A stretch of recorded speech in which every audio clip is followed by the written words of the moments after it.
that too. I think the small group market was just failing miserably for small businesses, for individuals out there. And this is a way to create that type of competition that's been sorely lacking.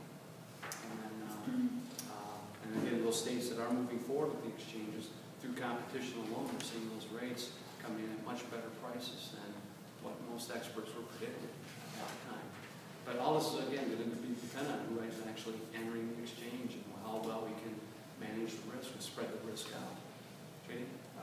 You were mentioning how they were outspending 5-to-1, trying to confuse the issue. Yeah. What is happening in Washington with the Citizens United inspired constitutional amendment?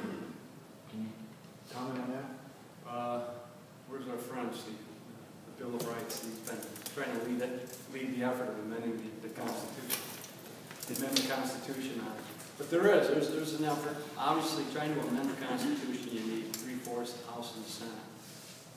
It's not going to happen because they're not going to change the Citizens United decision, like the Republicans, and then you need 3/4 of the states to ratify, and that would take a very, very long time.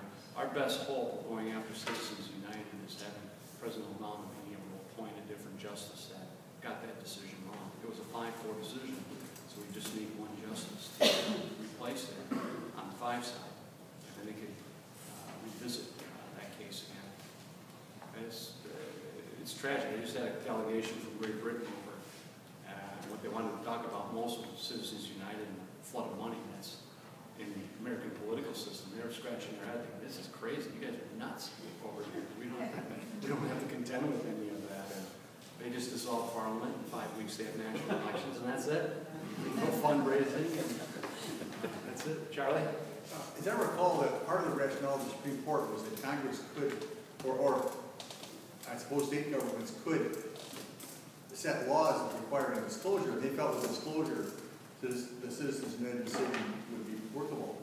Is there any movement toward that kind of thing? I suppose the Republicans don't want to do that either.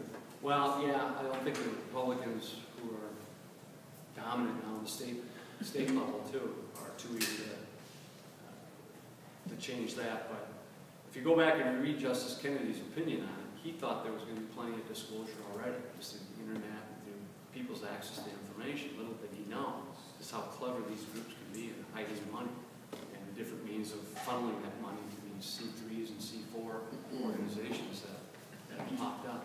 That, in essence, was what the IRS hearings have all been about. It's been about Citizens United and the explosion of these C4 applications in light of that case now.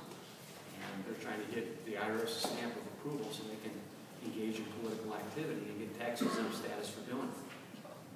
So, I've been on Ways and Means Committee. I've been sitting in on all those hearings and that, and I keep raising the issue that we need a bright line rule when it comes to the IRS. And the old law was that these organizations that qualified for tax exempt status had to be solely a social welfare organization, not principally engaged in but solely social welfare. No politics at all.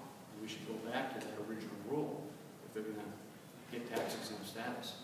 But you had all these Tea Party groups testifying before Congress, expressing outrage that the IRS was asking them questions and that.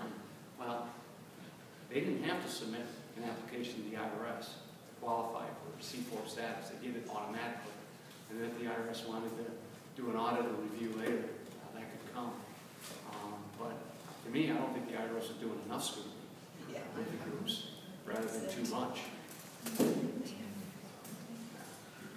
Anyone else?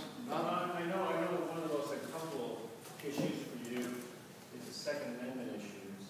Yeah. And you're kind of a pro-Second Amendment Democrat, but is there some middle road or some reasonable road that you can take as far as, to make sure that people that are purchasing guns get screened? Do we screen people to vote, or do we screen them? Just so there's no confusion, I've always been in support of universal background checks. There's been no hedging. In fact, when I ran for Congress, the first time I did TV ads about that and getting the assault weapons off the street. Now, coming from a prosecutorial background. So, and this was when all these consultants and all the so-called advisors and bright minds from Washington say, my God, don't do that. Don't run those type of ads in western Wisconsin. I did gonna get the NRA, who's gonna be very shrill on this, but I've had Fs from the NRA in the past, I've had As from the NRA in the past, because I don't listen to what the NRA is saying on these issues. And it was tragic that we weren't able to get to 60 in the Senate for just a universal background check. Again, as a former prosecutor, I find it very uneasy that a convicted rapist can today legally go on the internet and purchase a gun, no questions asked. This is crazy. There should be a minimal background check for anyone purchasing a firearm in this country. And most of the hunters that I know that I hunt with don't have a problem. Earlier this year, I had Johnny and Matt at a Turkey Federation banquet, we usually do every year, and as chance would have it, I won a shotgun. So I filled out my application sheet, took me about a minute, gave it to the person, and called it in, took about 2 minutes to get a response, and boom, that was it. About 3 minutes of inconvenience. I was able to walk out with the shotgun. That's not a heavy burden. I don't think it violates the Second Amendment rights.